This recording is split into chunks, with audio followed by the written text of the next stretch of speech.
Welcome back. It's day 2 of Adobe Live.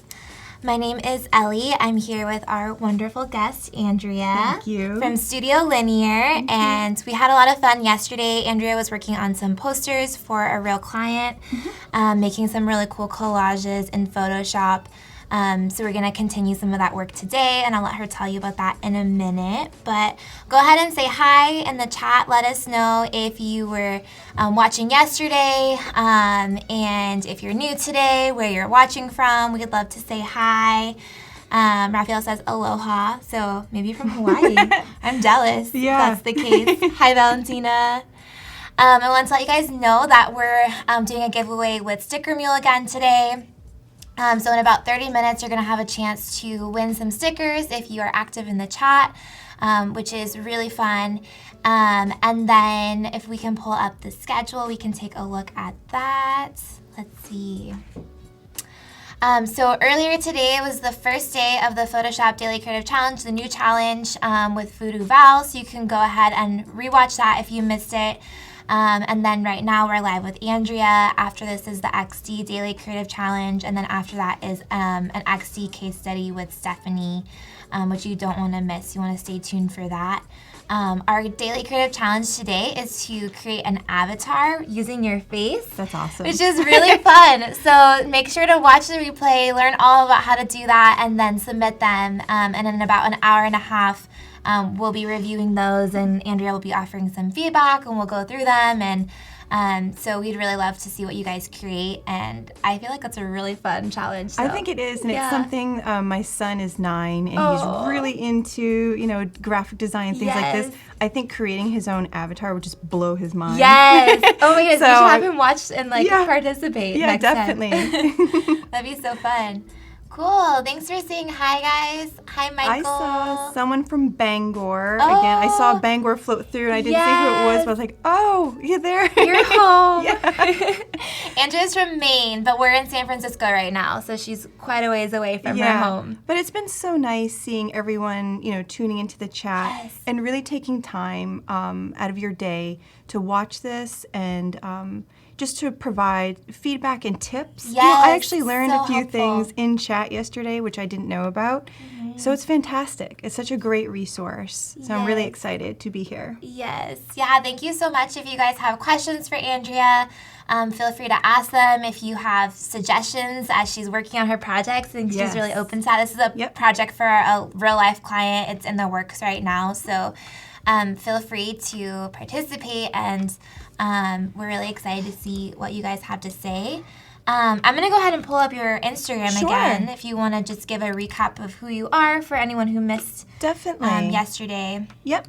So my name is Andrea again, and I am co-owner of a design firm with my sister, Sarah. I'm based in Maine, and she is based in Minneapolis. We're an all-female team. We have a photographer, copywriter, we have a developer, and a wonderful studio assistant, Sarah, who's also based back in Maine. And we work with clients all over, and we work on branding, package design, web, all kinds of different social media assets, so we get to be creative in all different facets of a project.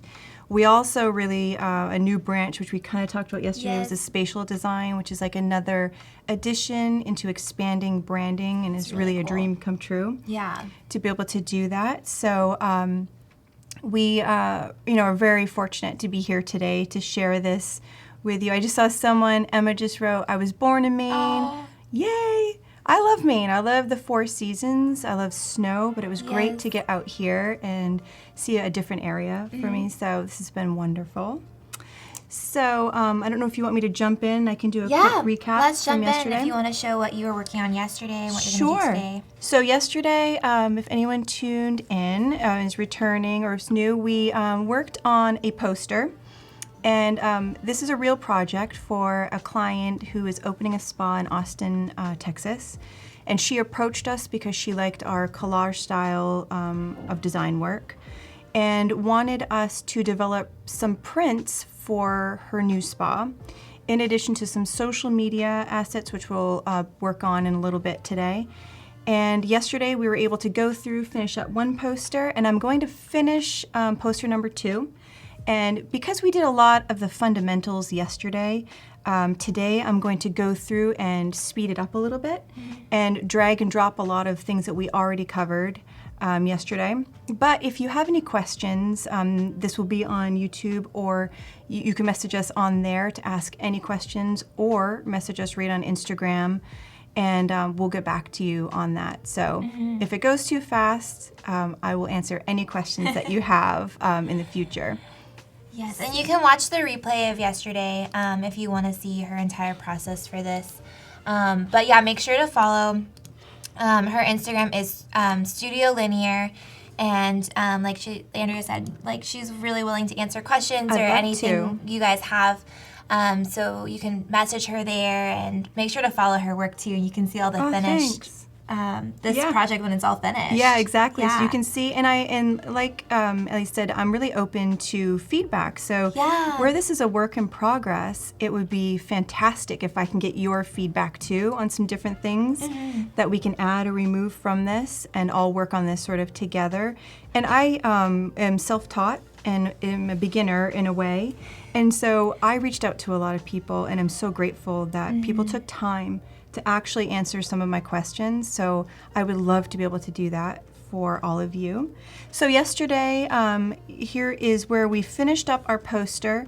I applied it to a quick mock-up because I like to submit this to our clients so they can actually see what it will look like. So I want to go ahead and let's finish up poster number 2. Here we had started yesterday with the cityscape of Austin and added a botanical element. And let's see here. I want to add into this poster, our first poster had the beautiful woman in here, and I want to add a man into this one because the spa is both for men and for women. Yeah. So let's start by going through some of the same process that we did yesterday and removing the background here so we can just have the portrait. So the first thing I'm going to do is double click and unlock the layer.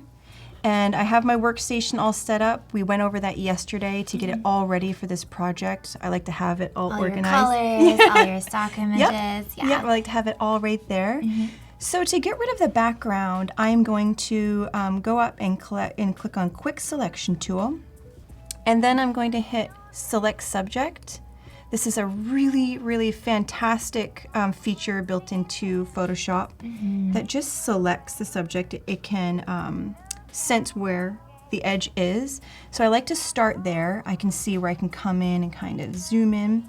I mean, this is going to be kind of tricky with his scruff. Yes. The scruff that's coming in. So I'm going to do the best I can. We're going to be applying a few different layers to this, so I'm not too worried about getting it perfect. Plus, he's also going to be tucked behind some buildings and things like that. Not even show. Right. So if anyway. Exactly. So if I'm speeding up through, refining the edge, it's okay. If this is something the client loves, I'll probably go back refine it. Exactly. Fix it a little bit. Nora's asking, how do you get your inspiration, and what advice could you give to a complete beginner in design on how to develop their style? Sure. So I started this style of sort of collage way back in the scrapbooking days of the 90s. And I would cut out a lot from magazines and newspaper, and I think that's why I really like that collage style. So it is a style that I felt most comfortable in and always went back to. So sometimes we get clients who want us to do something very different. Sure. And we can cater to that, but a lot of times a client starts to see our work on Instagram and they're like, oh, I like that, and they hire us for that. And any tips in beginning, really staying true to something that you're comfortable with, that you love to show the world, you will start to attract clients that way. And you can be selective. I know in the very beginning I just wanted to take on whoever I could. And I'm really fortunate to be at a point right now where we can be selective and take on the new clients. I get a lot of my inspiration from just design in the world. You know, going on Behance, Instagram, we live in a world now where it is surrounded by design, and it's easy for us to look at that. And I love going onto Pinterest. A lot of times we start a Pinterest board. I'm going to jump in here really quickly and hit Select and Mask so I keep on moving.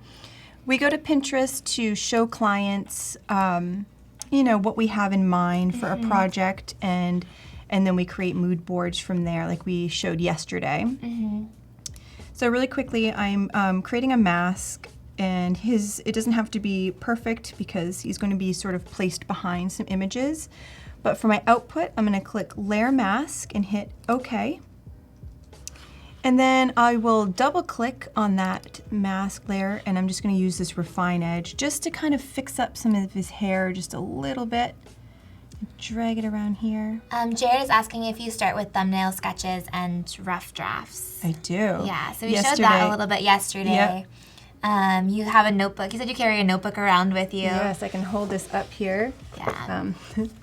Here's my notebook. And so a lot of my sketches and designs start there, just because it's easier for me to get, you know, the ideas out faster. Yeah, and then you kind of know what images you're going to be looking for in stock. Yeah. Yep. And like we talked yesterday too, I get a lot of stock imagery and use that. And it goes back to the beginning days of collage. Yes. And so I really like how this looks. So I'm going to right click over here on the layer mask, and I'm going to hit Apply Layer Mask. And I want him facing the other direction. So quickly I'm going to go under Image, Image Rotation, and I'm going to flip the canvas. And I am going to go under Image, and some quick adjustments I like to make. And this goes back, I think, to the newspaper style of, you know, the way that things used to look when you cut them out and paste. So I like to really boost the contrast. And that really vintage look. Exactly. And I like to get that with the curves. We go under here. I always sort of use the same thing for curves. I usually put a pin here, and then drag this up. And you can play around with this, but it almost makes it matte. And I really like how that makes it look. Kind of flattens it out. Yep. Okay. And so I'm going to duplicate this by holding Option and then just dragging, so I have a duplicate layer. And I'm going to come over to my color over here and make this black and white, and apply a quick halftone to under Filter Gallery. Oh, Lucas says, I've actually set up a keyboard shortcut to flip the image horizontally or vertically. Oh, that's great. That's a really good idea. So I'm going to do that for now on. That's why I loved the chat so much yesterday. Brilliant. You guys are awesome. All right, let me make this a little bit bigger. So this is a little too much contrast. I'm going to bring that down. That looks good. Good, yeah. And then from our drop down here, it's nice to be able to hover over and see how these change. Where before we used to have to click to preview it. Now I can just scroll right over. I kind of like that one. I'm going to go with that. Bring down the opacity just a little bit. Now I'm going to hold Shift so I can select both my layers and right click to merge them. And just like in yesterday, I like to add something underneath here called Add Noise. I think it adds a little bit more of a texture to it to make him look a little more aged. A little green in there. Exactly. Perfect. So now I'm going to bring him into the poster. And he is too large right now, so I'm going to shrink that up. I might resize this just a little bit. That's so fun. Yeah, it's great to be able to paste him in here. Emma says, I've only done digital collage once, but I still do collages from magazine images and other papers. And I think it's great that you've made it your personal style. Oh, thank you. Yeah, we were talking about that. I loved making collages in high school, but I haven't done it in so long. And then I was telling you, you're inspiring me to start making collages again. It's going to come back. I know it is going to come back. It's so fun. I love it. Yep. All right, so I have him placed in here, and I'm going to create a couple shapes that that's going to bring in our color palette that we've already selected, and just like we did on the first one. So for this, I think I'm going to select this really nice, that plum color. I love that color. It's beautiful. And I create these shapes just using the lasso tool. Yeah. And you can use the built-in shapes, but for this, I know I want it to be a little bit different. A more custom shape. Yep. And so this is a new layer here. And I'm going to go to my paint bucket and paste. So I have that in Command D to deselect that. Oh, I love that color. Yeah, I do too. And so I think it would look really nice to have that marigold color too. Oh, yeah. Almost like a sun in the background. So I'm gonna go over here and select my elliptical tool. Holding Shift, you can drag out to adjust your size. So I think I'm gonna drop that there. I'm gonna tuck it behind though. Let's pull that behind here. Move it right back there. And I think that it needs some of that teal paint splat that we did in the one yesterday. So I'm gonna add that in there. Let's eyedrop our teal color here. And yesterday we covered how I set up my paintbrushes. I like to have them organized. So helpful. Oh my goodness, Yes. yeah. Because I collect a lot of brushes. I don't want to have to scroll through like 300 brushes to find that one down on the bottom. So I have these here, and I love these watercolor style. So let's just select this one and see what that looks like. You can adjust the size of your brush. Yesterday, Tim helped us identify the name, The brackets. on your keyboard. That really helps to speed things up. So I'm going to paste that in there. And then I think I will do one more layer here. And just select something a little bit smaller. Okay. So fun. I love Just that. to add in that blue color. Yesterday we had fun with the legs. Yes. And out of the galaxy, the legs that was were out really of this cool. world. And I have already from yesterday, we did the raven. I want to bring that back into this poster. So this is something we did yesterday. It's the namesake of the Exactly. salon, so. Yep. And I want him to face the other way. He's facing the wrong way. So I'm just going to hold Shift. I could also flip that layer, but I just wanted to hold Shift really quickly and get him dropped in. I don't know why I keep on calling him, but I don't know, he just is. So I want to add in now some of the gold text. Oh, Alberto was asking if you know what brush you use. I went on and downloaded this set, and if you want, I can write in after. I can't remember where I downloaded it from. It was a beautiful set that came with watercolor and splashes and things really like fun. that. A lot of times I'll just go on to Google and just type in watercolor Photoshop brushes and see what's out there, and found this gorgeous set that works really well. All right, so we're going to bring in a little bit of gold like we did yesterday with this because I want them to tie in. Yeah. I'm going to flip this because I want this text to be more vertical. Okay. So I'm going to flip my canvas. Make it vertical. Yep, so I can kind of see here. And then under my text tool, I'm going to click the vertical. And let's zoom in just a little bit here. And so she has two taglines that we're working with. One of them is Conscious Beauty and one is Glow from Within. So for this poster, I'm going to use that. The glow from within. Yep. And I'm going to create two different. So just holding Command T created my transformation. I can just drag this to become quite larger.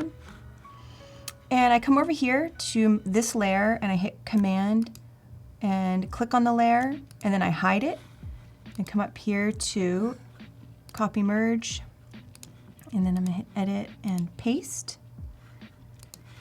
And I want to bring this layer to the front, right up to the top here, and make it a little bit smaller, I think. And yesterday we did a little bit of overlapping with text, and I think I'm going to do the same thing. So what I'm trying to look for is where can some of my botanical elements maybe overlap this intermix layer. with the text. Yep, but not get completely hidden in there. So let's see, I think I'll put it here. Yeah, and like you were saying yesterday, if this were like an advertisement or something like that, you would make the text much more prominent. But because it's a poster that's going to just be hanging as artwork in her space, it's okay for it to be a little more subdued. Exactly. Yep. That is right. And I'm hoping that, sometimes when we do this stuff, I want to pitch to the client, please use gold foil. I think that would make gold foil. Oh my gosh. instead of just doing this. Yes. So I went Command T again to select the text, and I'm going to increase that a little bit. I'm thinking, where we pasted this, you can see how there's the glow. Intentionally, I placed the text where that was a little bit brighter in the gold. And for this one, I'm going to match a little bit of this darker color. Mm-hmm. So let's make that a little bit bigger. Hi, Arabella. We have about 9 minutes until Chat and Win, so make sure you stay tuned. You can win some stickers from Sticker Mule.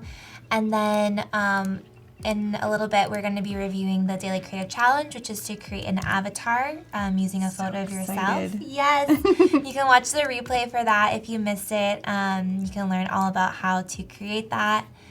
We're really excited to see what you guys create. You can submit those right above the chat. There's a tab that says challenge, and you can submit them there. Okay, I'm just offsetting these here. So I'm actually labeling my layers today, which I don't normally do. I guess under pressure.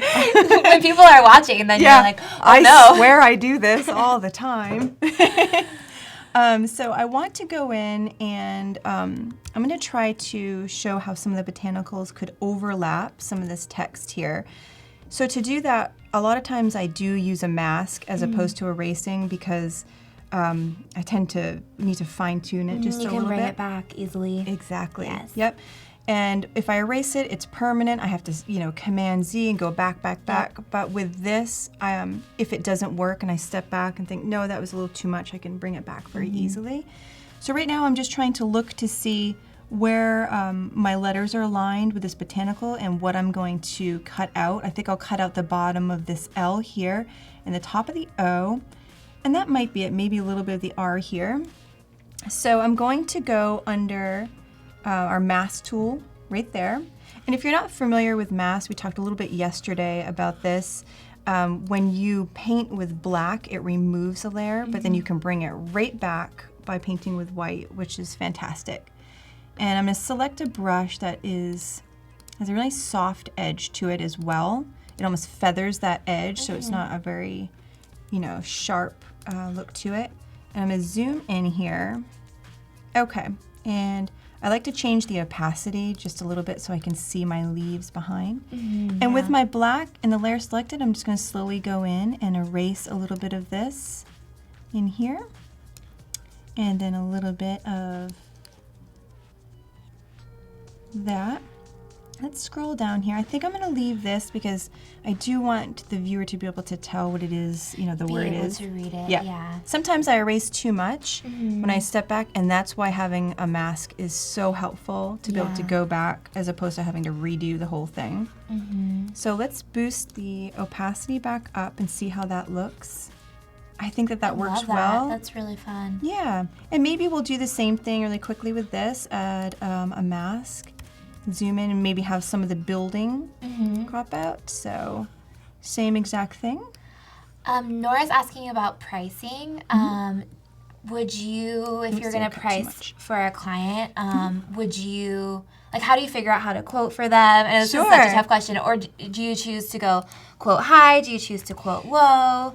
How do you make those decisions? That's a fantastic question. And a question for us, is that we're a relatively new design studio. So it is always evolving. I think that for us, the first step is that we have an onboarding process with our client where we have almost an interview. We want to learn more about the project. We want to make sure we're honestly a good fit. Yeah, absolutely. I don't, we're very transparent with our clients. If someone calls us to do something and it's just not really something that we're good at, we'll let them know. And we'll recommend other businesses. We love to do that. But really that initial interview with the client is very helpful in finding out the scope of work. And we do have set prices for a lot of our branding packages. But projects like this that go into more, some posters, and sometimes clients hire us to do large-scale murals and things. That's more of an hourly basis because you never know how long it's going to take. And I don't want to tell every client the same thing because it might be faster at doing it, one way. So it really depends. So I would highly recommend the first step is to have a really good onboarding process. Ask a lot of questions up front. Right. You want to know everything. You want to know as much as possible. Yeah, definitely. So on our first poster, we had 2019.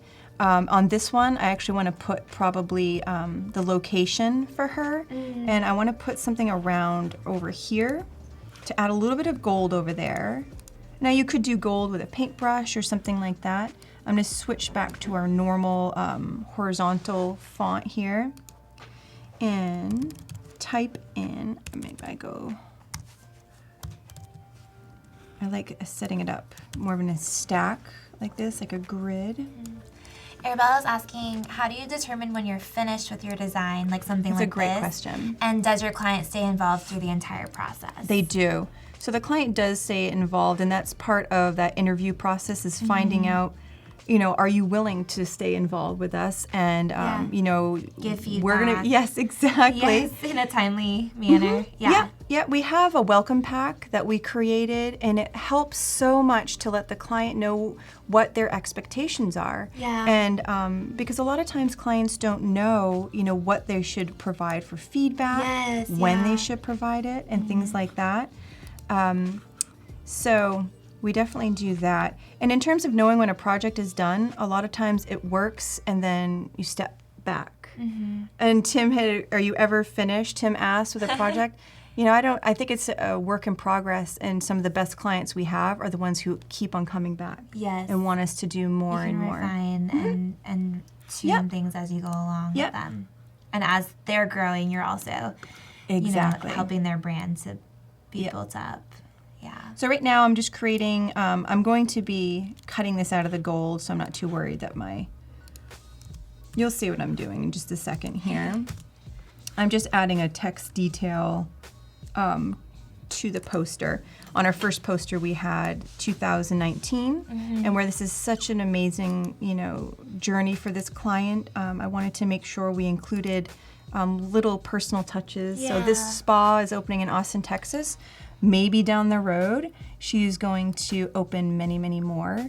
So I just converted that really quickly to a smart object, and I am going to I'm going to hit Command to select everything and hide that. And the same thing, come over here to copy merge, Command V to paste. So that's quite large. We're going to step back.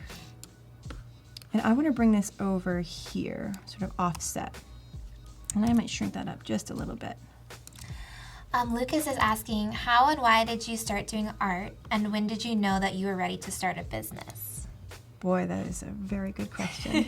I started when I was very young. My sister and I come from an artistic family, and my dad's an architect, and my mom did a lot of textile design, so we were surrounded with it. My dad used to give us art lessons on the weekend. How so cute. I knew it was So something, it was fantastic, and so I knew it's something I loved to do. I didn't go to college for this at all. I actually went to college for music and then landscape architecture. My sister went to college for marine biology. So we both have very different backgrounds. Neither of us are formally taught in design. But as the years went on in doing different jobs, it was something that I wanted to do. And I knew that it was sort of missing. I would do it on the side for friends, but it was something that I wanted to do. And actually I was doing it all the time for friends in the evening for free. And finally my husband just said, why don't you just make this, your life? And it was from that conversation, and the next day, I actually wrote my business plan with crayons on construction paper. And I still have it. That's really I was cool. at the time, staying home with my son, and that's when it all began. And now I'm so fortunate to be able to do this for a living. So I don't know if you ever really know. I'm old, for starting a business. I'm almost 40, and I'm glad. I feel like now I know. Your 30s are a great time. You're really figuring things out and, figuring out what you're going to do with your life. Yeah. So right now what I just did, I'm going to add in a couple quick custom shapes. I created a new layer. I want to add in some black to this one. So I created a custom shape. I'm doing my paint bucket, and I'm going to paste in some color. Command D to deselect. And I like to step back. I've got to see what I'm doing.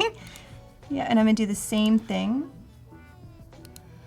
Do you have any tips, Julie's asking, for working with clients when they don't know what they want? Ooh, so I think that is the best part of that interview process. And I think that if they don't know where to start, you should point them in the direction so that they can figure that out. Yes. So there's lots of resources such as Small Business Association and different organizations that help new businesses, help people figure out what they want to do. Yeah. So I would recommend if a client comes to you and they just don't know, they really need to, we try to ask if they have a business plan. It's helpful for that because, Yes. so that's what I would recommend.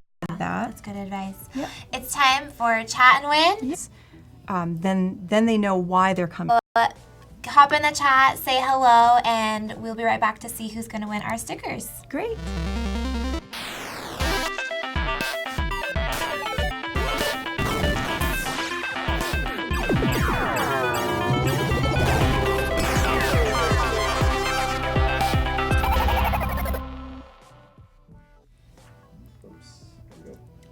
Welcome back. We are waiting to see who's going to win our stickers from Sticker Mule.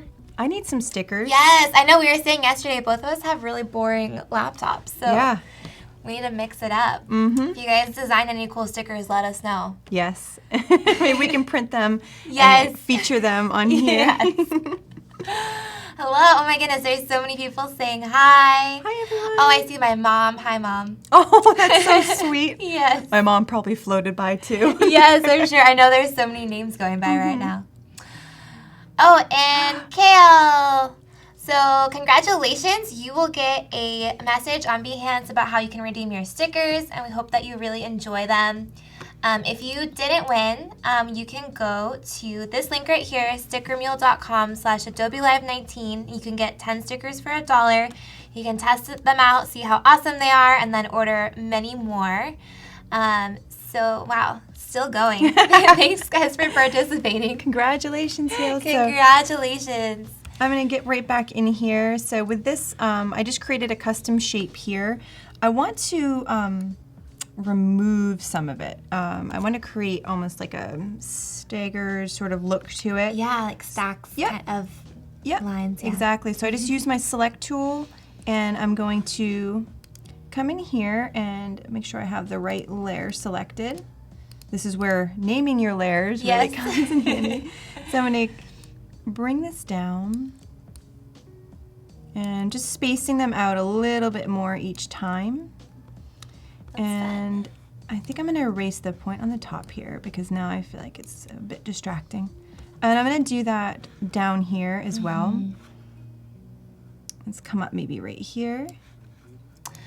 We have a little less than an hour until our creative challenge, which is to make an avatar of your face using Photoshop. You can watch the replay for that and then submit them. We'll be going over those.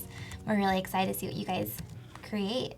Yeah, I'm really excited to actually see that. It's going to be fun. It's like when you used to go to like a fair or a circus and you'd have people doing like the airbrush. Yes, it's like caricature. Yes, that's so fun. All right, so I think that this is done. I don't want to add any more. I feel like this is complete. The only other thing I want to change though is yesterday we added that really nice cream color to the background, and I think that that helped a lot in sort of warm. Nice. Yep. So I want to do that really quickly here. So going in my rectangle tool, and let's drag it. Make sure we drag that behind all of our layers here. Oh, there we go. Lucas is asking what typeface you were using. That's a great question. I went on to Adobe Typekit and I found this. Let's step back a little bit. I feel like it is called Starling. So it's right on the Adobe Typekit. So a lot of times I'll go on there, type the word such as glow from within or something like that I know I'm going to use. You can preview it, yeah. Yes, you can preview. And I knew for this style I wanted to use a serif font. So I just selected serif and then I got to see all the different fonts and just thought that this one was really beautiful. Yeah. And sometimes when I'm in my fonts here, I like to just select right here the Typekit. That way I can see all the different fonts from Adobe. And I can filter them easily. Which helps because I like hoard fonts like, you know, my lip gloss. I love fonts so much. It's my favorite thing. So to be able to go through and see the different styles is very helpful. Yeah, and Adobe Typekit has I mean, you can spend hours on there looking through all the fonts. Yes, I do too. That's where I geek out a lot, is over fonts. It's a really good resource. Yep. So I quickly just selected all of my layers by selecting the top, holding Shift, scrolling down. I'm going to drag them all into this folder because it makes it a lot easier for me to drag that into my poster mockup. Now, we wanted to submit this poster mockup to the client because I want her to be able to see the finished product of this in a way. Envision what it would actually look like with a frame and hanging up. Exactly. So we don't know for sure that she's going to have a green background, but I just set it to green here. So this is a mock-up I found online, and if I hit to copy this right now, it would copy the poster over. So I'm actually going to flatten this really quickly, and I want to make sure I flatten the right thing. I'm going to get my frame out of here, and I could drop those files here and call it frame. So here is my poster. That looks good. So I'm going to go and merge this group. And I have this right here. So this is where I'm going to add right here under Edit Poster.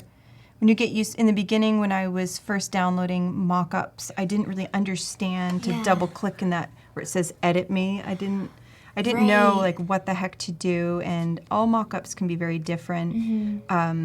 So finding out where you're supposed to edit and how that is going to apply is, is helpful. So here's our group one from yesterday. So let me go grab our next group. I'm going to drag that right in here. And what that's doing is adding a little bit of texture here. A little bit of reality from real life. Right. Which I'm hoping, you know, when these get printed, there'll be some texture. That's a pretty good placement there. So I'm going to hit Command S to save. And this should change over to our next poster.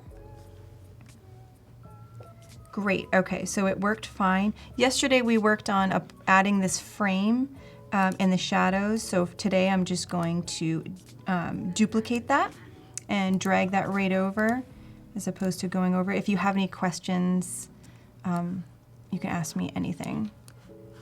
Where did it go? Let's see here. Maybe I didn't select. Oh. There we go. That's helpful. All right, so let's bring this right over here. Okay, so stepping back, so I can resize that and play around with that. But here's our two posters that we created for the client that I will probably send this off to her. And it's like too bad we can't have a to be continued. What did the client actually say what were to the our work in revisions? progress? Yeah, exactly. But like we mentioned earlier, you'll post these on Instagram eventually, right? So if you follow Andrea at Studio Linear, you can stay tuned for the final See how those versions. come out. Yes. Yep. All right, so let's wrap that up. And the client also wants us to do some Instagram stories and posts for her that are going to tie this in. So I am going to start that. Let's just close out of here. I will be using a lot of these different elements that we used before because this is what we're going to be working on. So here's an example of some posts that we're going to work on. Hopefully today I'll have time to get to that. But also this is what we're going to work on are these stories. And in using Photoshop's artboards, which is something pretty new to us. I just started using these, you know, not that long ago, but it has made my life a lot easier. Yes. So I want to teach you how to set up some stories this way. So this is what we're going to work on as our final then end you result. can see them all at once, how they're going to work together, the click-through, instead of having them all in different windows. Yes, and you can set this up, you know, however you want. Let's get out of here and let's just open up a new file. So I'm going to go under New, and I'm going to call this, let's say, Raven Stories. So I'm going to come up here under Web and click Web, and I'm going to set my orientation to portrait, and then my width is 1080. My height is 1920. And you know that because I Googled it. Yep. Those are the Instagram story dimensions, which all those social media, I feel like all the dimensions for social media changes all the time. So you kind of have to Google it constantly. Right, like, so like the Facebook banner. Yes, and the event, like Facebook banner. Yeah, it always changes. Yep. That's where Google is so helpful. Oh yeah, definitely. So here's our first artboard. And you can set this up however you want, if it's easier for you to view them going in a string. The client wants us to design 8, so that's why I've selected 8 for this, but you could do 4, you could do 20, however. So to add more, this is really neat. The first time I did this, it was like, oh my goodness. You click on where it says artboard and these plus symbols pop up. I have not seen this yet, so this is fun. Yeah, and so you can now click the plus to add another, add another. So you could do a whole string if you wanted. Let's zoom out a little bit so you can see this better. I'm going to come back to our first artboard so I can open up the plus sign down below. Add that. Add a few more. Wow, that's brilliant. Oh my gosh, it makes it so much easier to be able to set this up. Before, I would probably have a window for each thing. And someone just wrote on there, Kale wrote he's been using Adobe Spark. I want to use that. It's something that my sister and I have been talking about, and I'm really excited to try that out and need to learn how to do that. Yes, I need to watch an Adobe Live. There's so many different tools and things. It's hard to keep up with it all. Yes, definitely. So hard. So right now I'm going to come over here really quickly. Tim says the artboards are the best invention since layers. Yes. It really has helped a lot. Yes. Where I created these, I need to rearrange these. You can see how they're out of order. So if I started working and tried to click what I think is the next one. Right. So I want to just quickly rearrange these, and then I'm going to actually name them, because when you get ready to export, you want to have a name associated with them. And I'll show you. So I'm just dragging these in the correct order. Lucas is asking do you know if you're able to change the spacing in between the You artboards? are, and I was messing with it just by dragging them around. Oh, you can just drag them? Okay. Yep, you can move them around that way. But I haven't played with them enough. We've been just solely using them right now for these stories, and it's set up very nice. Like, you can drag them so they connect and with each other. There was one, an Adobe Live, I think last week, with Sin Lagos, I think I'm pronouncing her name right. She did a really good job of showing how you can use that for an animated story. Yeah. Oh, that's really cool. Yep. So I'm just going to title these really quickly. And just calling this story 1. This is mostly just for myself, so I don't, get confused on which one I'm working on. And also, because you're all watching, I'm going to make sure I actually do this and spell them correctly. About 45 minutes until our daily creative challenge, so make sure that you submit your avatar for us to look at. Really excited to see those. Yes, we are. So for my title story, I just want to use her existing branding that we have already done. So I'm going to open up some of those assets that I put in here. So we've already done, this is just a concept for the client, but it is something that I think I want to start with on here. So when I come over to my artboards, if I click that artboard, I'm going to open it up, and I want to drag my project right in here. So it's kind of neat. It stays in there. Oh, that's really nice. Okay. So you can keep that confined right in there. So I'm going to call this.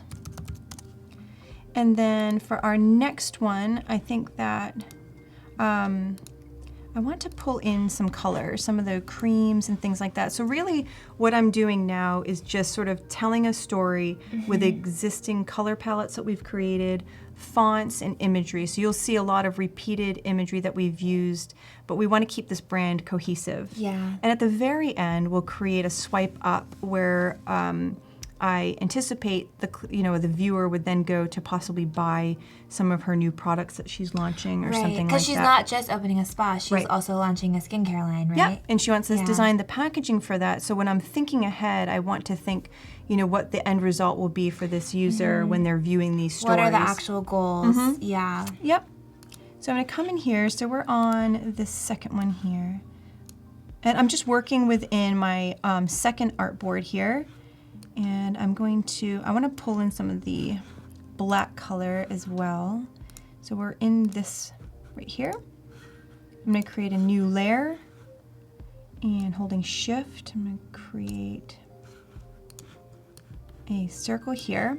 Like I said, I want it to be black. So I'm going to come into my swatches, change that to be black there. And we used like this really cool peach color before in a lot of these posts. I'm going to bring that sort of asset back in. I love that image. So it keeps on, this is the very 70s feeling. It's so fun. Yep. So I think clicking Command T, I'm going to transform this really quickly so it's more of a landscape shape to it here.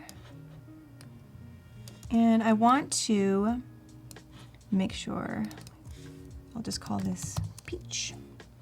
And these other are pretty self-explanatory. I want to bring in some of the gold text. So I will come in here and we'll be doing horizontal text again. And I'm bringing in her tagline. I love when you click now and it has the Latin because we use a lot of placeholders. Yes, and then it just fills automatically for you. It's great. That's a nice step that you don't have to go in and Google Latin for web. Copy and paste it in. Yeah. It's a huge time saver. Whoops. So when you select Command T and just drag the edge, it keeps those constraints and you don't have to hold shift anymore like you used to. But sometimes I still accidentally hold shift. When you do that, you can really change things up. I'm gonna let go because I want this to stay just like this. Hi Destiny, thanks for joining us. If you guys are just joining, Andrea, her company is called Studio Linear, and this is a project for one of her real clients who is opening a spa in Texas, and she's showing how she's using Photoshop to make some Instagram stories for her to use that go along with her branding. Yep. And we're bringing in right now this gold color. It's a repeating element that we keep on using in here. And I'm going to make that a little bit smaller.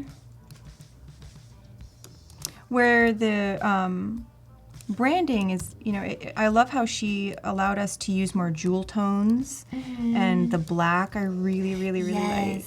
It looks fantastic. I'm going to zoom in a little bit so we can see here. I'm going to put in some placeholder text. I don't know yet what the client wants to put in here for text. So it's great that it just drops that in. Under character, I'm going to play around with this a little bit. I definitely want it to be black.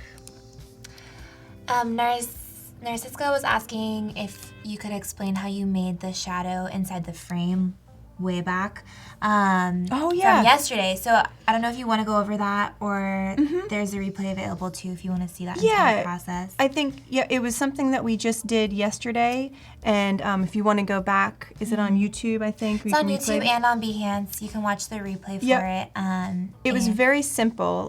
It's really quick. Yep, I just duplicated the frame, did a quick color overlay, and I dropped the color, that green, and kind of darkened it. And dragged it down just a little bit and then added a blur. Yes. And it makes what looks like a shadow. Yeah. Because I couldn't find a mock-up that had that gold frame. So you can go and watch that and see all of those steps. All right, so right here I just pasted in. Again, I don't know exactly what the client wants to say yet, and these are things that I'm still pitching to her. So I want to make sure, let me just move this over here. I want to make sure that I have everything set up so she can see it and see the whole story here. Yes. I think I want to bring in some of our green. So I selected our next story. I'm going to close up this one. And then Julie's asking how you did that gold text. Are you going to do that again? Oh, yes. Okay. We'll do it many more times, so you'll be able to see. Just stay tuned. Then you can just do it so many times. You can just do it with your eyes closed. You can be pasting gold text in your sleep. I wish you could get gold tattoos. Oh, yes. That would be fantastic. Because you can get white ink, right? That looks really cool. Someday. Gold tattoos. There's the $1 million idea. There you go. So I have the emerald colored here that I want to bring in. I want to introduce a new type of font in here, something a little bit different.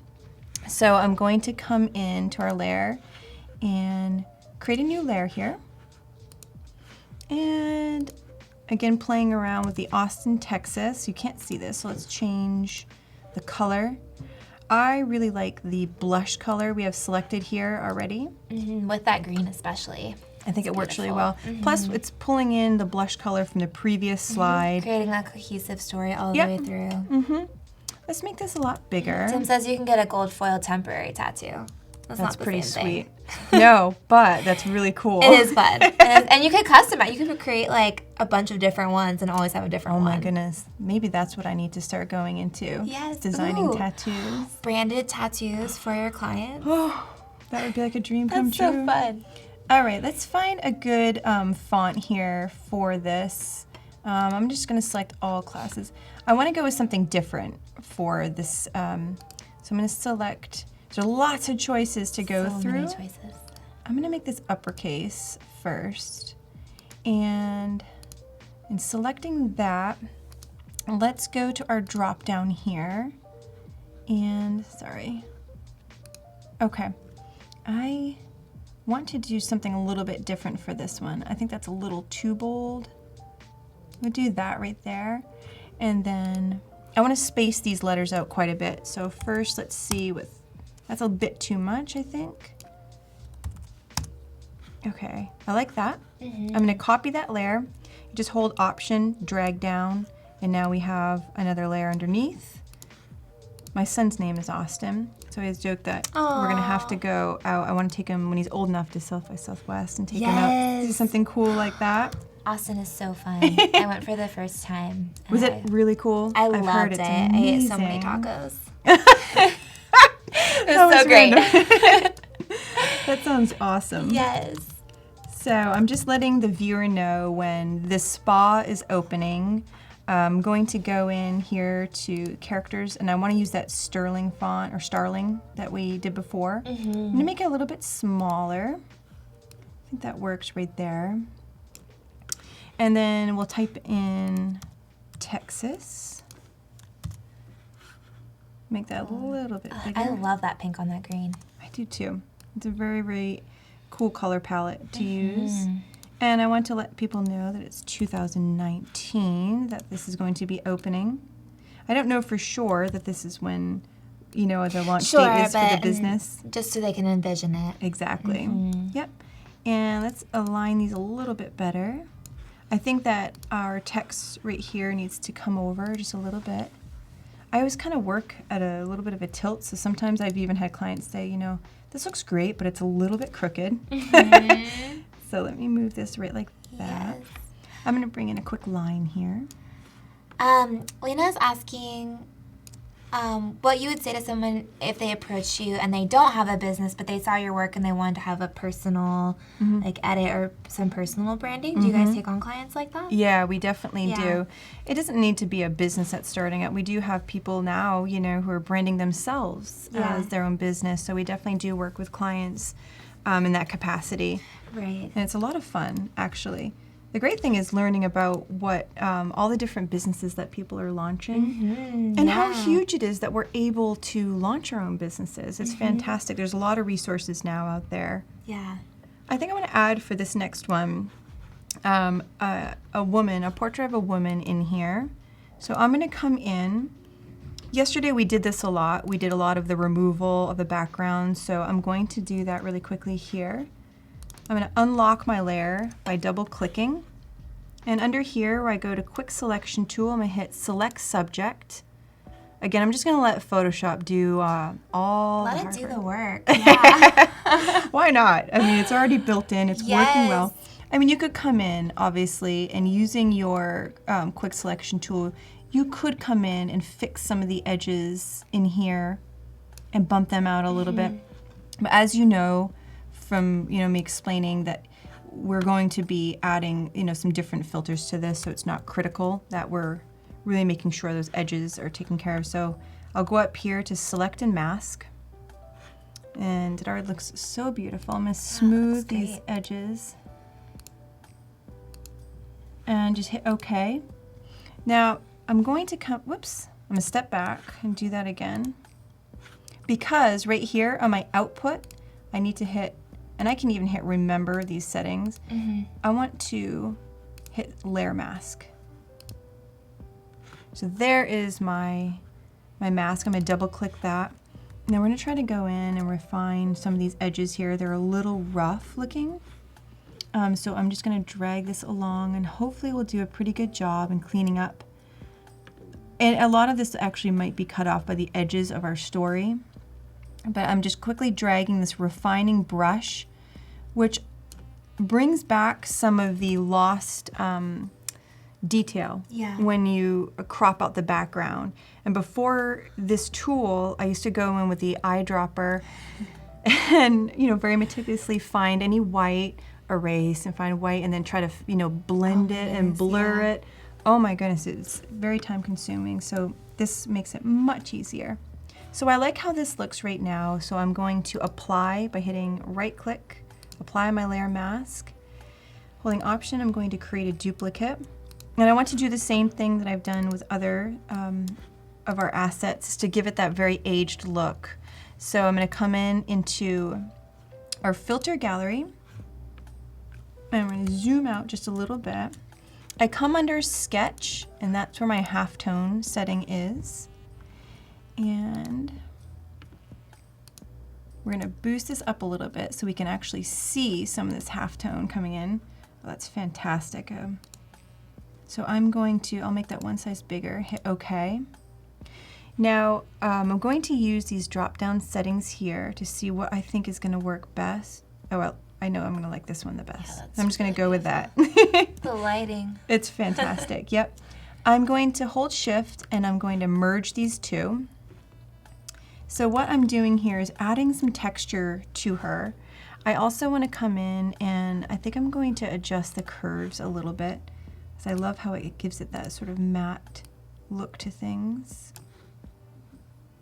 Drag this down, and I just am playing around with these different settings here. There we go.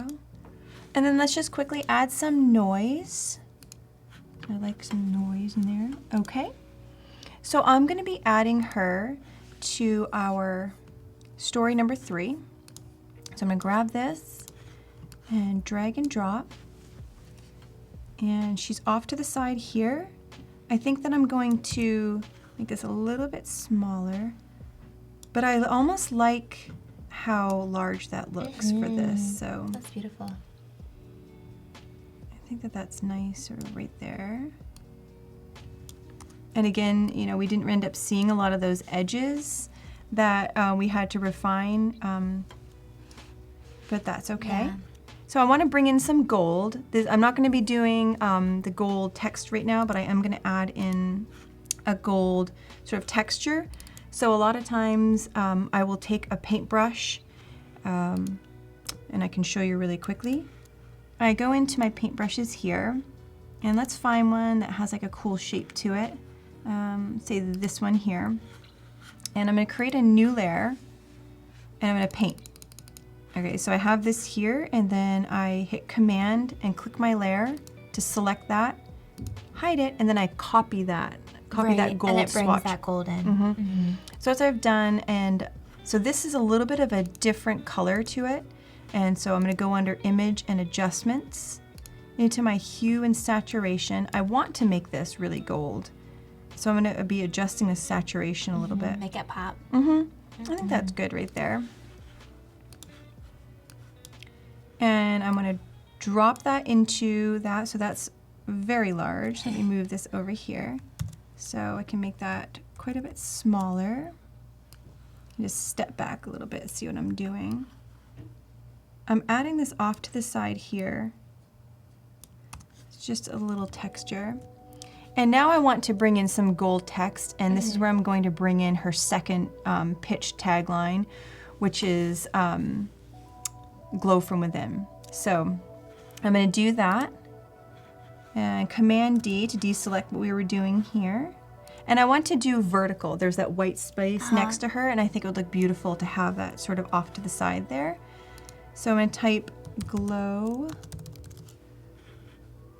Hopefully I spelled that right. I always run things by, my sister is so great at being like my proofreader. Yes. I sometimes work so quickly I don't see the typo, and it's so embarrassing if you present that to the client. Yes, I know. I've been there. Oh yes.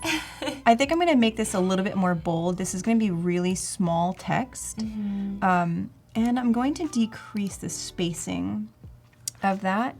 And going back here, and then I'm going to type within. These are going to be two separate layers here. Because I want this to be a little bit bigger and asymmetrical, whoops, in a way. So I'll bring this here. And I might change that to not be quite as bold because it feels a little too bold compared to the other one. I'm trying to match up sort of the weight of those. Let's go up one here. Okay, and I'm going to space this one out a little bit more. Okay, so I want to go in very quickly and select my two layers and merge. But before I do that, I'm going to convert here. Convert to Smart Object. Hit Command to select the text, and that's how I get gold text to paste in here. I hit Command V to paste, and let's make this a little bit smaller. And I'd like to almost tuck this behind her shoulder and maybe behind her ear. Now that probably would be a bit much, but I'm going to zoom in a little bit here so you can see. I'm going to drop this down where I think I'm going to be cutting off part of the end, just hide it behind her. And I will go in here, select, I need to be naming these, which I'm not doing. You just get in the zone and it's so hard to remember to name everything. And then 300 layers later, Yeah. you're like, oh no, what have did I I done? Or I've actually sent it off to people to, work on projects, and I usually say, I'm just so sorry. Yeah. Well, I promise I'll do better next time. Okay, so maybe next time I do this, I might actually move the text a little bit closer so that I could have her ear sort of go over. Yeah. But right now I'll leave this because, again, we're pitching this to the client. Yes, it's not a final, completely finished. Exactly. Yeah, and you can make those adjustments later instead of spending time on them and then they want changes anyway. Yes. Yep. So for this next one, I'm going to show a picture of what I am picturing that this beautiful spa will look like. It's a work in progress. We don't know for sure. Oops, let me step back here a little bit. So I want to add this into story number 4. So I'm going to quickly go show all windows. Here is my image right there. Drag and drop it. And that's almost right where I want it. I might make it a little bit smaller because I love the bright light that we're getting. For this one, I'm picturing that there will just be some text maybe about the spa. So I'm going to create a quick box where someone can type in some text, or it would be almost like an overlay. Zoom in a little bit here. And I think that I want to set this to be the opacity to be a little bit different. So under my layers, go up here to opacity. There we go. I think that works. And, oh, dreaded error. Yeah.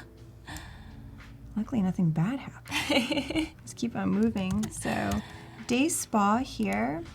I need to increase that font a little bit so people can read what this is.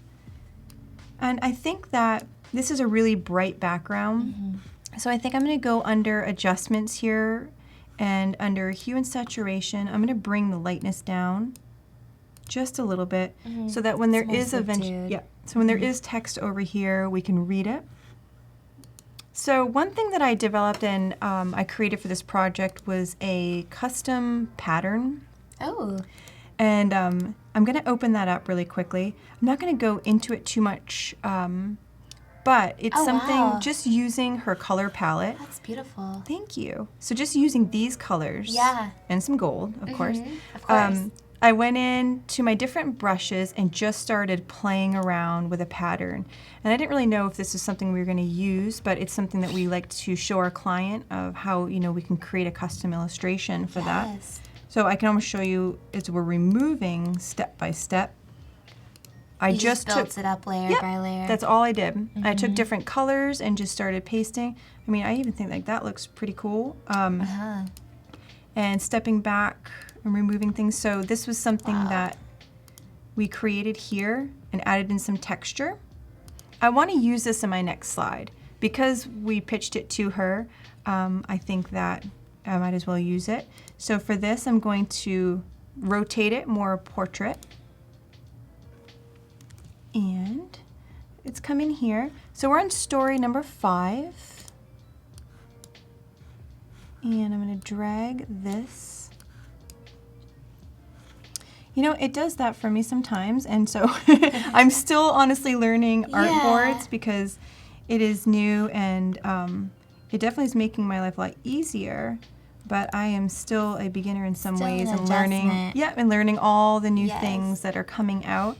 So under story here, I'm going to come under and create a new layer here and drop my pattern. What I am picturing for this one is to have a quote. Now maybe it's a personal message from the client talking about her spa and everything that she's going to be, including in that.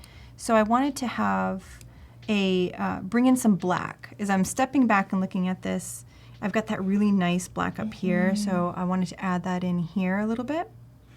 So I'm going to create a new layer. A new layer here. I'm going to switch here, toggle between these two, and create a black box.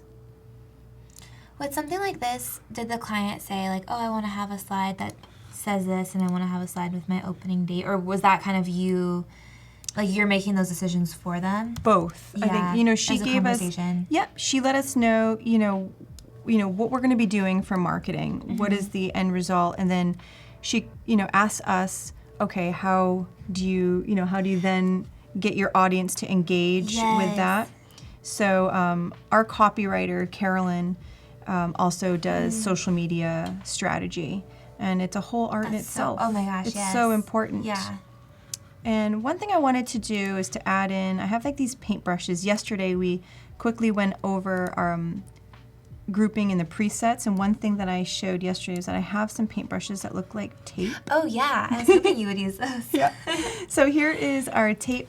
Using my bracket, I'm going to make that much smaller here. And I'm going to change the color to that cream color because I picture like masking tape. This is just to add in a little accent to make something a little bit different. And I double click it a few times. And the masking tape sometimes has a slight opacity to it. Yeah. And so I think that will look good for now. And then I want to have a quote here. Let's see, I'm going to create a text box. And get that nice Latin text in there. Yep, makes it a lot easier. I think that this text is definitely a bit too bold. I want to really space this out though. And my line height, I really want to space it out so that it's easy for someone to read. I always picture quotes set up that way. Especially because it's going to be so small on someone's phone. Yeah. It's not going to be centered it right here. Giant poster. And then I'll do maybe a different font for the source of the quote. So we'll just say this is Jane. We have about 20 minutes until we review the Daily Creative Challenge. So if you create an avatar of your face using Photoshop, you can submit those right above the chat in the challenge tab. We'll be reviewing those in about 20 minutes. And if you need to learn how to do that, you can watch the replay.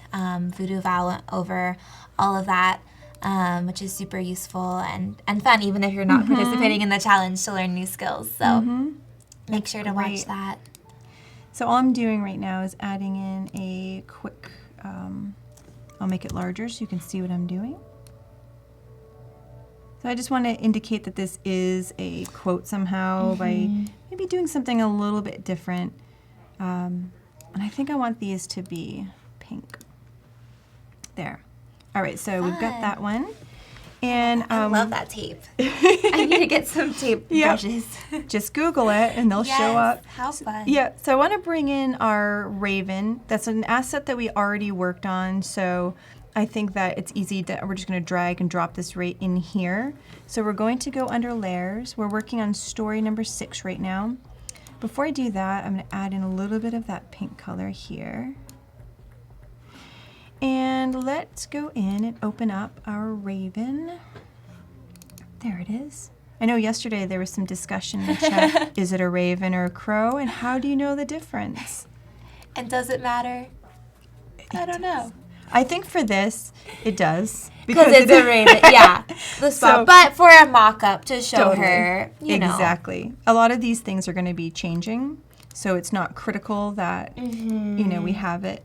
But in the beginning stages of any brand, we do a lot of research. Yes. We do at least a week's worth of research to figure out what it is that we're going to show. And it's such an important phase that gets skipped over. And then you end up getting maybe something that just doesn't quite mesh. There needs to be a period of research done, whether it's about the history of the location where the business is opening, or about, you know, something that she's going to be using, such as the botanicals. There's always inspiration in all of these things, and that research period is so critical for these projects and developing them. Well, that's how you make something that's custom and unique for that client, instead of, oh, you know, you could say, what do I think of when I think of a spa in general, and then you're going to end up with something very generic, instead of this is very specific to her story and her brand. And I think that it helps, Pinterest helps a lot because you're able to see so much from all over. And it really helps to put together and to help tell a story before we even start. I love in Pinterest too that you can go to an image and then scroll down to see similar images. So it's if there's something that's, that you really like. I noticed that in Adobe stock as well. When I'm looking at images, it's nice to be able to select the button to view similar images. Because I'll find something, oh, you know, that's a lot better than what I had before. So all I am doing right now is, again, bringing in some of that gold. I want to place some gold in here. I love the combination of the blush and the black. But I think that it needs, you know, a little element of gold brought in there. That's a little too big. Shrink that down a little bit. So little hints. So these branches were illustrations that we were able to work on, and then, you know, I think it'd be cool if there was a brush or a color that can add gold texture someday in Photoshop. I want to tie in some of the font that we used here with this slide. So just to make it easier, I'm going to come up to story number 2. And I'm going to select all of this font that we used right here. And I'm going to drag that into a little group. And I am going to duplicate it. Okay. I don't need to name it right now. And I'm going to bring that down into the story that we are working in just by dragging and dropping it. So I'll close up. We're down here. And I'm going to drag that in here. And then I can just slide this down here. Here's our text. If you're just joining us, Andrea is working on a series of Instagram stories for one of her clients who's opening up a spa. So these stories are going to talk about the opening, share about what they're doing at this spa. And it's going along with the branding that they've created. Yep, it's almost like a teaser of what, you know, this is going to be. You know, this is a brand new business, and as the business develops, we probably will refine how this looks. But in the beginning, and again, this is just a concept for the client too. So I've dragged some of that text down, and what I want this text to say is probably like opening soon or opening now, and just relax some like keywords here. So let's go in. I'm going to type in here, and let's see. I think I'm going to stagger this as well a little bit. I like to have things be a little bit asymmetrical. I'm going to copy these 2 layers. Select those 2 layers and drag them over here. And then up here where it says opening in November, I'm going to change that to, so maybe this slide or this tile would end up being a sort of call to action in a way. So book now, I'm going to get rid of 2019. And maybe for this text here, I'm just going to change that to now. And drag that over here. So maybe I had the shape before, so maybe I'll bring in a shape here. And this is something where you could also add in a swipe or a click or something, something to engage with the viewer as much as possible. I'll leave this now because I'm not quite sure yet what the client wants to do, but I'll explain to her that this tile could be used as sort of a call to action of something, some sort of animation. So for our last tile here, I want to show how we can create a product really quickly. So this is something that we did in doing the collage, and I'm going to open this up. And this could be a whole nother video on packaging. I'm not going to go into this right now, but just that we did this, and I want to, in the stories, hint that there's a product line that's launching. And it will say something like swipe up or something like that, and I want to show that on this next slide. So I'm going to open up this file here. And I also want to bring in that marigold color. I feel like we haven't been using that enough in these. So this is something that we created. Thank you. So it's just the front of a package. Some of the mock-ups can show more 3D, and when we present it, we always show like a brand application. Yes. So she can see, you know, how it will look like on a stationery, how it will look like on packaging. Yeah, it helps. in real life. Yeah, it really helps for them to envision it. Sometimes when we personally really like one of the concepts, I like to put a lot of time into developing that example. So I think that there's usually one that we absolutely love, and that's the one that I'm like, okay, I'm going to show all the examples. I'm pulling out everything. I really want to pitch this one, and I'm going to do a good job and explain why, you know, we did what we did. And usually the client will, you know, go for that one that we've selected. So really quickly, I'm just going to select a copy merge. I'm not going to bother bring in all these layers. There's a lot of layers here.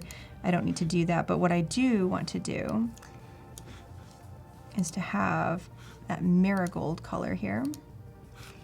We have a question about color management, color Sure. profiles. So do you start in RGB, and then if you're going to print, do you convert? Yes. Yeah, if I know it's going to be in print, I'll just start the document that way. Yeah.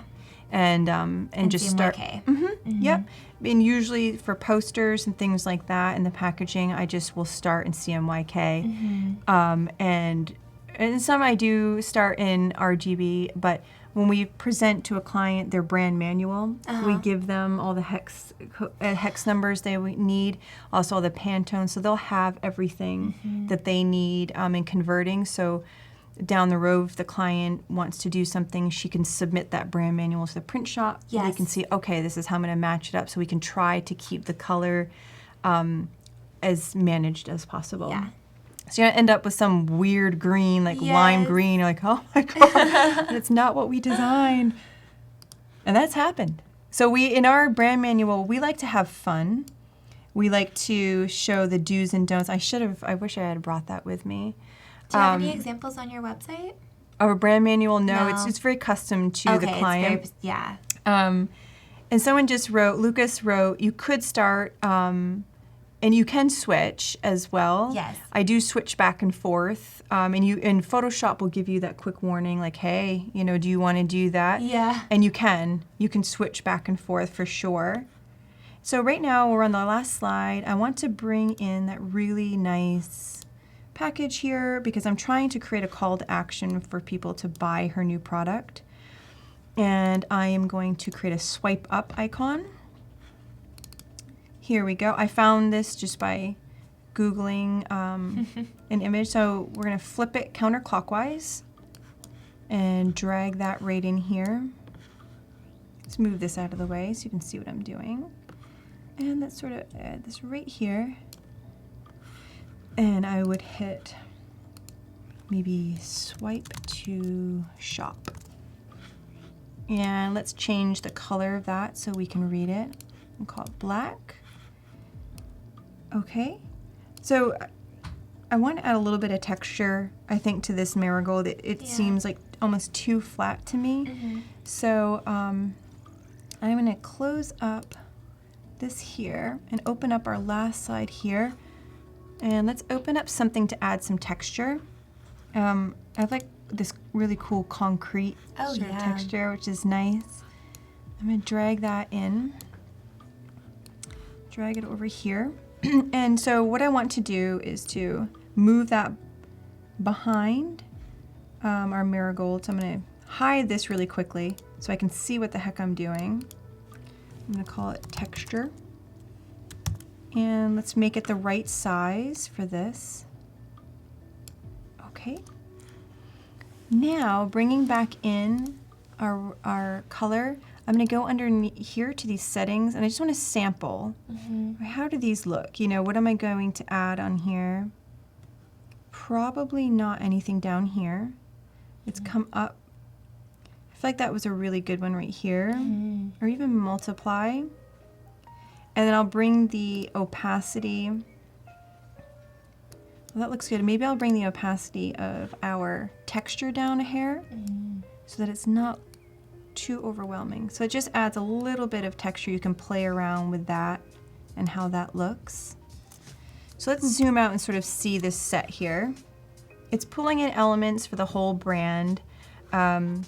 It is using a lot of the similar typography that we've already pitched to the client. So the last step would be exporting these so that I can then submit them to the client. So there's a couple ways that you can export an artboard and a couple actually really cool features. So if I selected this one artboard, you go under File, Export, Artboards to Files.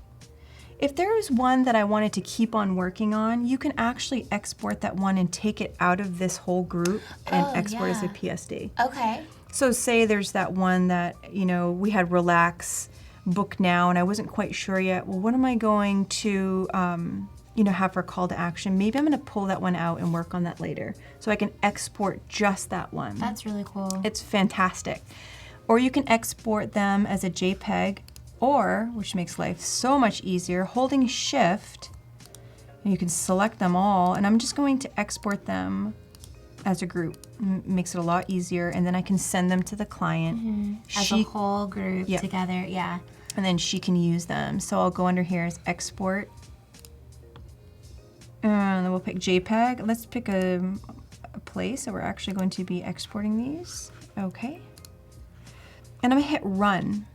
So the first time I did this, you'll see this window will pop up that says it's successful, but it is also a very similar looking window right here that sometimes like says Photoshop quit unexpected. So the first time I was like, oh, I just lost all my work, but it's actually a good message.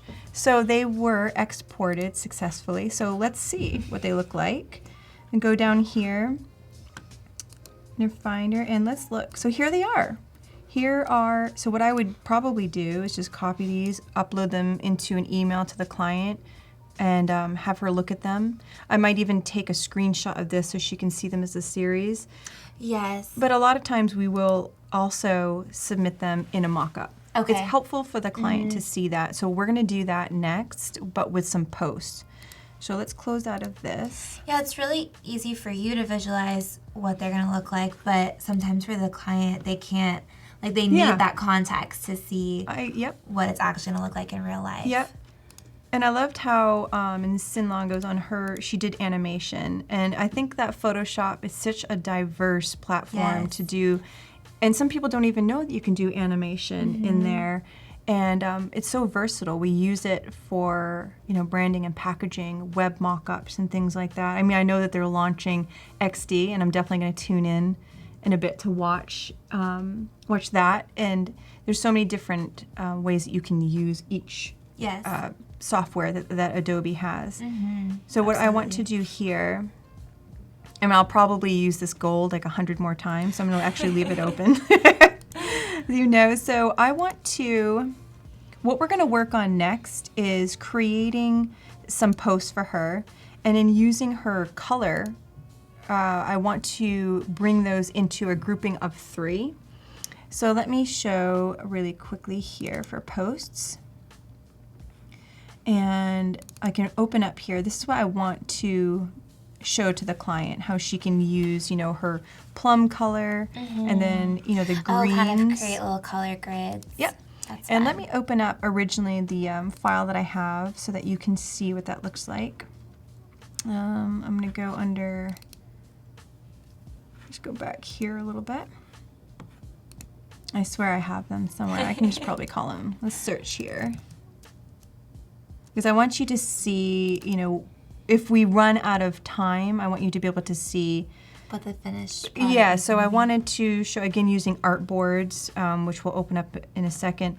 I wanted to go with the plum colors. And again, this is using a lot of the same elements from our poster. Yeah. So you can carry that through.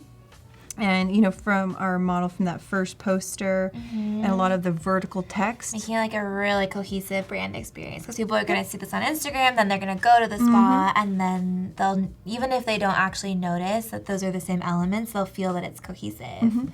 Exactly. And so I want to create a new document here. And I'm going to hit web again. And we'll call these Raven Posts 2, because I know I have some already. So these are, a square. So I'm going to just do 1,000 by 1,000. Set this to 100. And again, like we did before, you come up here and hit on artboard, and you go 1, 3. Yep. Zoom out here a little bit, and then we can go 1, 2, 3. And it'll automatically move over. Okay, so here's our setup right here. And I guess you could do a bunch of them so that you could see. Plan out her whole year. Yeah, exactly.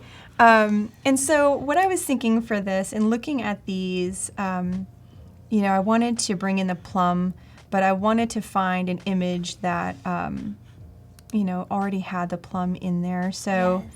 Let's zoom in a little bit so we can work on this. I know we're probably going to run out of time. Everyone loves these designs. Oh, thanks. Laura says they're amazing. Anna says they're dynamic. Oh, thank you. And, coming from a group of creatives that are on the chat, that's huge. Yes. So I open up this plum color here. This is something I found on Pinterest. On our Pinterest account, we have some boards for color. Because for mood boards and for design, it's nice to be able to have those quick assets ready to go. So we've created boards for color, so you can drop down and see, purples and blues and things like that. Yeah, that's smart. So I went in and pulled one of those colors off of here. So I'm going to drag that in, and we'll zoom in here so that I can show you what I'm going to do. All right. So let's pull in that text, time to relax. Do you ever have, when you create a really nice layout and structure of posts for a client, they all go well together and then they don't post them in that order, or they throw other random photos in there? Yes, that does happen, but it's sometimes nice to let the client know. That's why the brand manual is so helpful. Yes, because they have a guideline and a structure for how these should be used. And we like to have fun with the brand manual, so we actually have a section of what not to do with your logo, including never add flames or behind the logo. Yes. And never, we have some really funny ones in there on what not to do, because we want the process to be, like our personalities. Not just don't do this and do that. Yeah, but fun. But for real, don't do this. this. But actually, Never add flames to that. That's fun. I love that. I'm going to make this text white so we can actually see what we're working on here. And I want to come in Very quickly center this, and let's make this much larger. Landon says you're great with color. Oh, thank you, Landon. That's very nice. Thank you.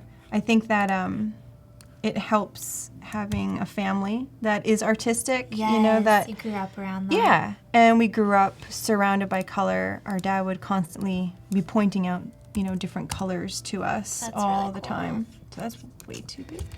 Okay, we are gonna hop over to Discord and review the Daily Creative Challenge really quick. Great. So I don't know if you want to look up there. You can look here too. Sure. So today's challenge is the first day in this new challenge, and hold on. Thank you. And we we're making avatars today using your own face, which is really That's fun. awesome. And I think the whole theme for this is fantasy for the next 2 weeks. So you can watch the replay if you want to see how to do this, and you can join in tomorrow. There's going to be another one at same time, 9 a.m. Pacific time. So we can jump in and look at some of these. This is our first one. Oh my word, that's really great. I love the hair color. Yes. That pink in there. I wonder, does it have pink highlights I in hope there? so. If not, you maybe get some. Maybe think about it. Yeah, exactly. I think this is very, very well done. The only thing, maybe the gray background, I'd love to see maybe a different color where she has the beautiful pink and the lavender color top. Maybe there's a contrasting color, even like that yellow with sort of marigold color, something to really make it pop. Yeah. That'd look fantastic, but very well done. This looks great. It's a really nice face. Beautiful. Oh, this is awesome. I love this so much. I love how you went in and added a background to this. And how, there's a very different expression there and looking down. Yeah, I do like that. It kind of is like, oh, what is he looking at? Right. I'm curious. Right, exactly. Yeah. Maybe that's something you could add to it. Maybe there's like the hint of something that he is looking at or she's looking at that's popping up in the corner there. But very well done. That's very cool.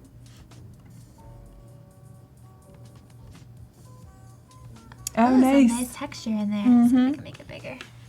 Back when I first started using Photoshop, I would play with a lot of different filters and like poster. I think there's one like poster edges and to make it look like, it is a poster. Is that a galaxy behind? It looks like it, yeah. That's awesome. Yeah. How fun. That's great. I think that maybe the only feedback I would give is just, I like the texture of the hair, but maybe it can be simplified a little bit. Where you've got such simple lines working on the shirt and the face. Maybe there could be the width of whatever brush that you're using could be very similar to that. Yeah. I think that would look fantastic. Very well done. See. There we go. And flames. There's now, the flames. This is when flames works very yes, well. very appropriate. I am not anti-flame. In the right context. Right. This looks awesome. I really like it. Yes. I like the font. I think I am picturing what this might look like if you were to crop it maybe in a circle for an avatar and how that would work. Yeah. You might lose a lot of what's happening or the text might get cut off. We have to make the text smaller. Right. I think that's the only thing because then you could see that face a lot better. I like how there's the controller in the background. Yes. But you might lose that when you crop that out into the circle. So maybe simplifying it, maybe just bringing the flames up behind or something like that. But very well done. Oh, that's great. So I'd like to know what's going on. This is how I felt when I first, I was so nervous. I was like, oh my goodness, yesterday on day one, I was like, oh, so nervous. But I like how, I'm wondering if this is a nose ring. It looks like it, yeah. I've always wanted to get my nose pierced there. Yeah. But I like this a lot. I think it's very cool. And I like how you've put it into a circle so that you can see what this is going to look like. Maybe there's something you can add as a texture or something to the background or a different color. Right back here. Because that green is fantastic. So maybe there's someone asked if that's a Hulk. It's a great green. It could be called Hulk green, but maybe Yes. there's a color that you could put in there to see it a little bit better. But this is very well done. Oh. Cool. Oh, wow. Is this an animation? Yes, this seems a little different than the other There's things happening. challenges. Yeah. But That's pretty cool. I love the gradient. I am a huge fan of gradients and love using them. I think that using the animation is awesome. I really like that. I don't know if people will be able to see that, if it's a really small avatar, but I think it's a really creative touch that you don't see that often. Yeah. It's cool. I like all these like trolls and hulks and different characters. Yeah, I mean, this is some Oh, it's not fantastic. loading. Here we go. I'll just open it here. This is some really very well done illustration. I love the ears and the teeth. I think it is awesome. I really like the color of the hair. Yes. With that shade of blue. Yeah, It's really done nice really contrast. well. Yeah, really good color selection. And I like how the eyes, they're kind of purple. They almost look glowing. Yeah. Yeah. I wonder if you could add like a lens or something to it, like an Yes. effect there. I don't know, that I would really change anything on this. I think that this is very cool as it is. Yeah. It's beautiful. Nice and simple. Yes. Mhm. Let's see. Oh, I think that's this was beautiful. the original. I was watching some of Yeah. that this morning. And, Yeah. oh, it was so cool to be able to see that. I should have watched the whole thing because I want to know how to do this. Yeah. Watch the replay. Yeah, I love the fade of the hair, the color in that Yes, one. this gradient in the hair. It's beautiful. Well, thank you guys for submitting.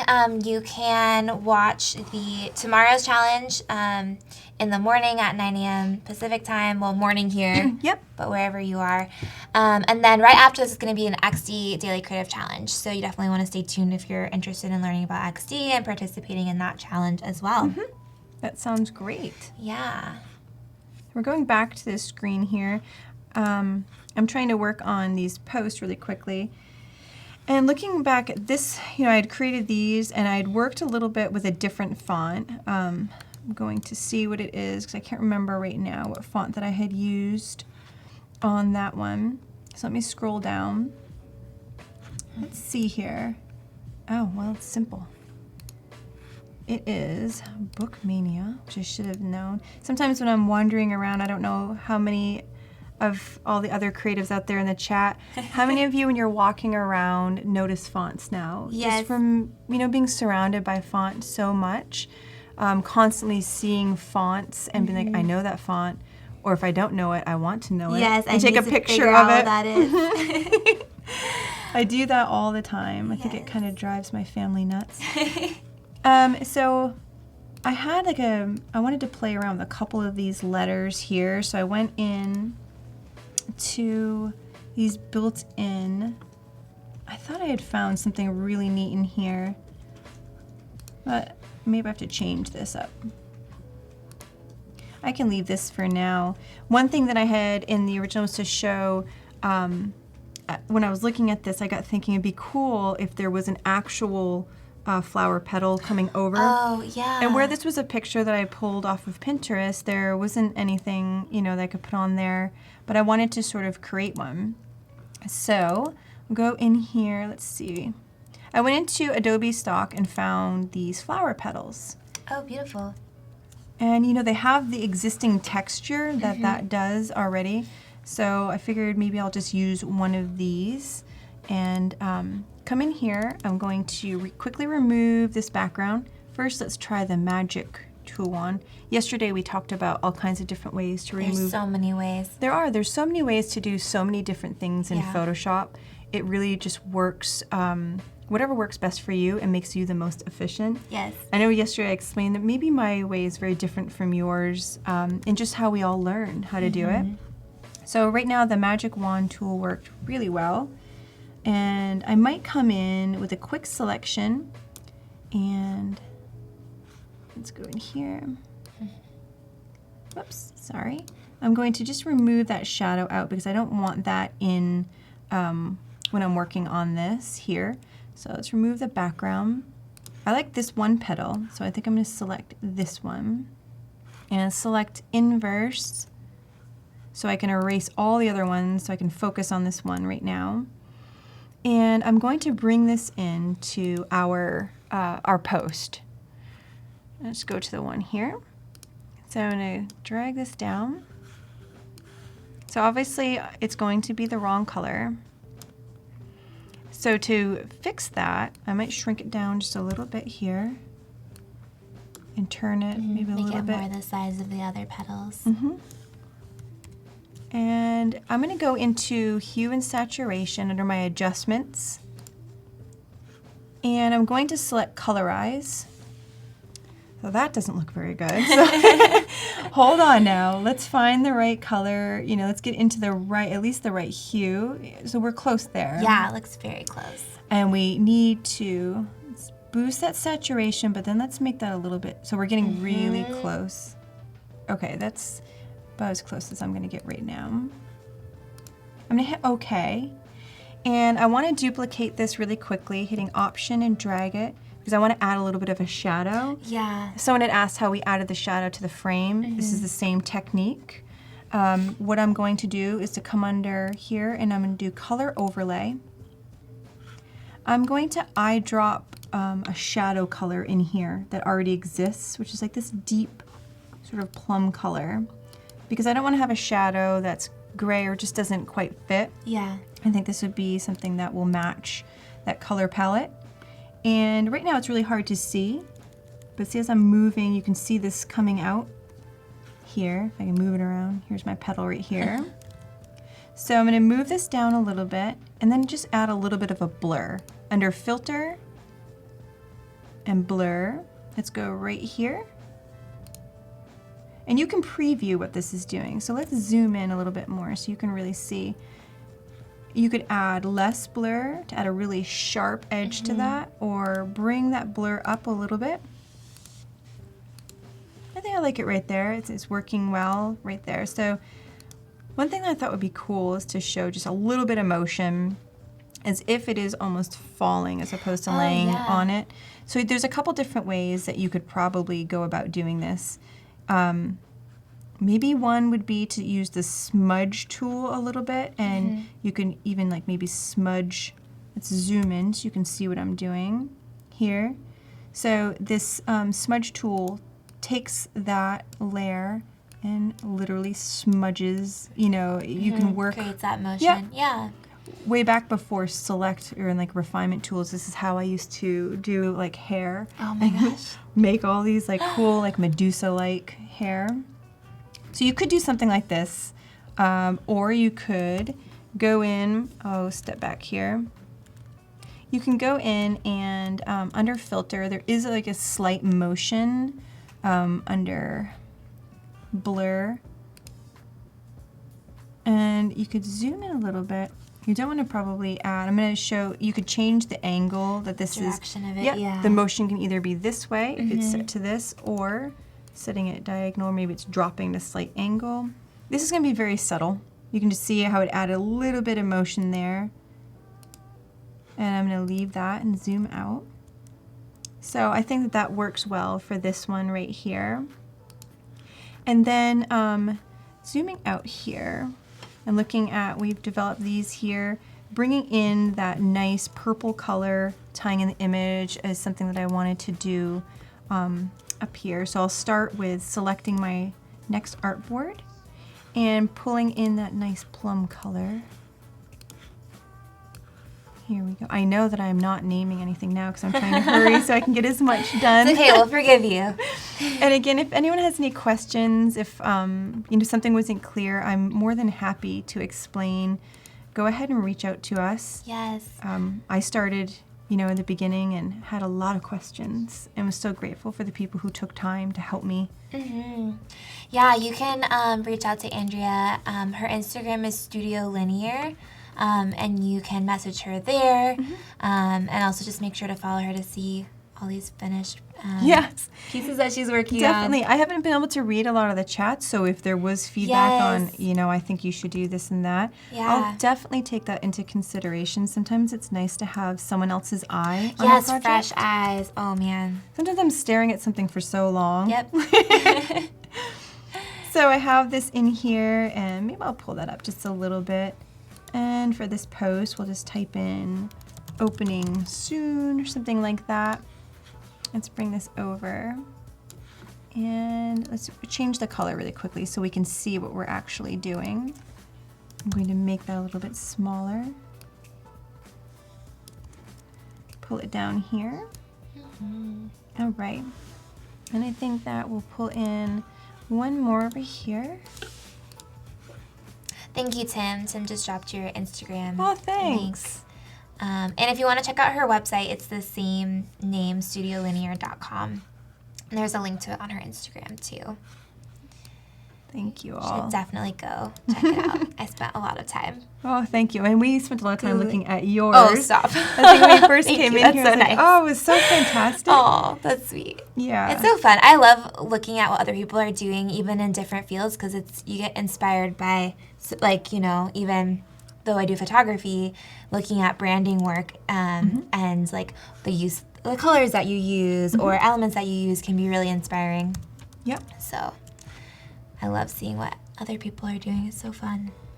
And it's nice being, you know, having such a good community of people to help out when you Yes. have questions. And there's a lot of resources Absolutely. out there when you're first beginning. And you have those beginning questions of, well, what do I do here? And how do I do this? Yes, how do I respond to this situation, or what are my next steps? Yeah. You'll find that it's probably always changing. I think we talked about this yesterday. You Yes. know, everything changes for the project depending. One project might go one way, and you learn from that. And Yeah, it is quite a learning absolutely. process.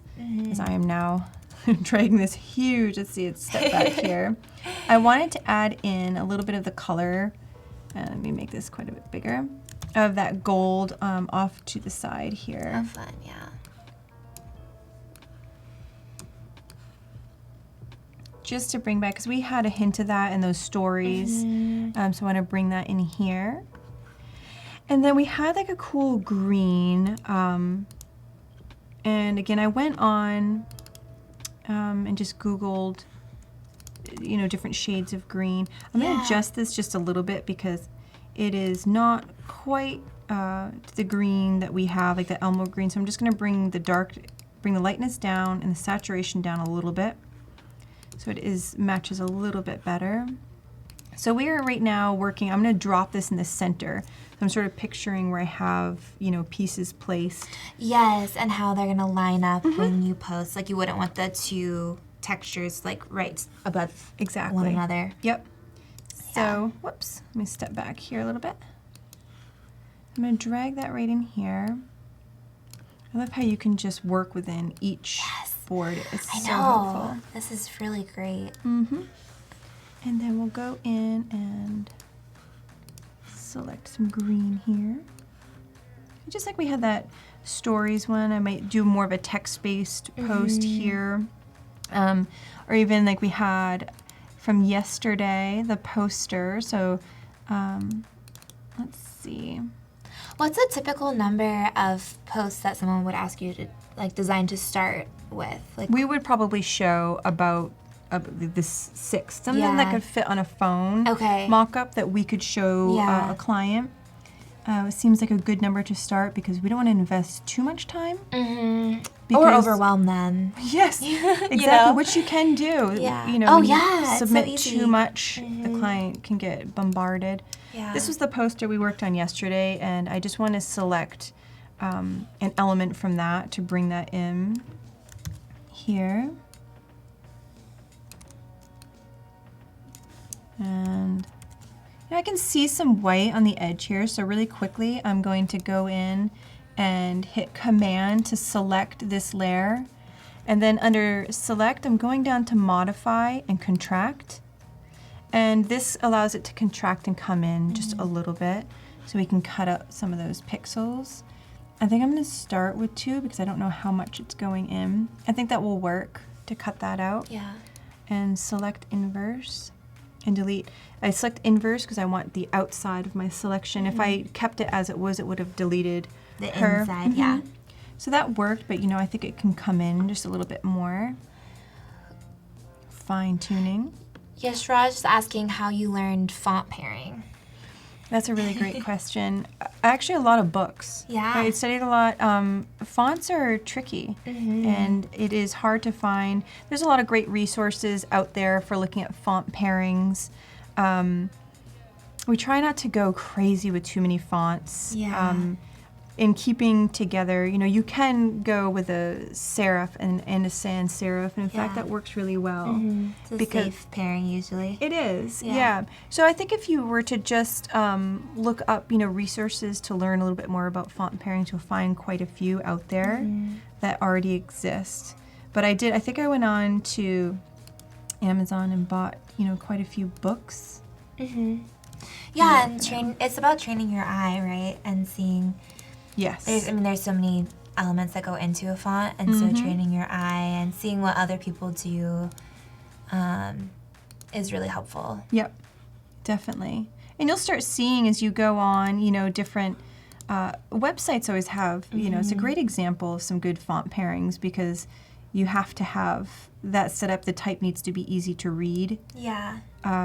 And that's something to keep in mind. Some of the logos that are just text-based are some of the hardest logos to create. Yeah. The simplest because there's so much emphasis. Yeah, it has to be perfect. Because that's all you're going to see. No There's pressure. nothing to distract you. Well, yeah, but that's It's why true. that's why a brand would hire someone like you who has that training. Yeah.